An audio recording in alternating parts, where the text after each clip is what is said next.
আজি আহিনৰ ফৰিং ফুটা জোনাক। তোমাৰ ল'ৰাই আজি তাৰ জীৱনৰ 15টি বসন্ত পাৰ কৰিলে। উষই পাশই বৰণে চেহেৰাই সাইলাখ তোমাৰ সৰুৰ ফটোখন। তোমাৰ বাৰু মনত আছেনে সি পৃথিৱীলৈ অহাৰ আগৰ কথাবোৰ? তুমি যে মোৰ কোচত মূৰ থৈ কৈছিলা, যদি আমাৰ ল'ৰা হয় তাৰ নাম নিশাত, ৰিয়ান ইত্যাদি ইত্যাদি। কিমান যে নামৰ লিষ্ট দিছিলা। আৰু সি যেতিয়া 10 বছৰীয়া হৈছিল তেতিয়া তুমি তাৰ মুখৰ ফালে প্ৰায় তথা লাগি চাই কোৱা কথাখিনিয়ে আজিও মোৰ বুকুত সনা সোচা কৰে জানা। তোমাৰ ল'ৰা কিন্তু বহুত ধুনীয়া হ'ব, ইয়াক আমি অভিনয় শিকাম।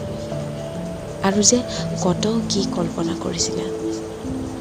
সঁচাকৈ জানা সি এতিয়া তোমাৰ নিচিনাই ধুনীয়াটো হৈ উঠিছে।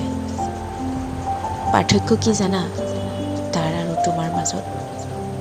তুমি যে মোক এসাগৰ দুখত ডুবাই এৰি গুচি গ'লা, আৰু সি তাৰ পৰা মোক উঠাই আনিলে। মোৰ চকু পানীবোৰ সি হেনো একেবাৰে সহ্য নকৰে। মোক হেনো চকু পানীৰ বিনিময়ত পৃথিৱীৰ সকলো সুখ দিব। মোৰ অসুখ হ'লে সি বহুত ভয় খায়, ভাবে চাগে তোমাৰ দৰে যদি ময়ো এৰি তাক গুচি যাওঁ।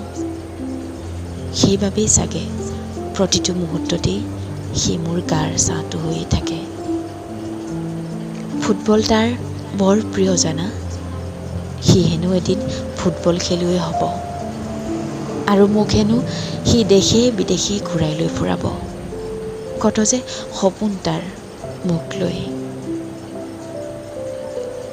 চাইকেল এখন কিনি দিছোঁ, এতিয়া সি মোক ঘৰৰ সকলো বজাৰ কৰি দিয়ে। মোক ক'তো ওলাবই নিদিয়ে। কম বয়সতে সি সকলো দায়িত্ব মোৰ পাতি ল'ব পৰা হৈছে। তুমি নাই পাবেই চাগে। তুমি য'তেই আছা পাৰা যদি অকণমান আশীৰ্বাদ দিবা, আৰু পাৰা যদি অলপ মোকো দিবা, দুখবোৰ লুকুৱাই হাঁহি থাকিবলৈ। নহ'লে সি বৰ কষ্ট পায়।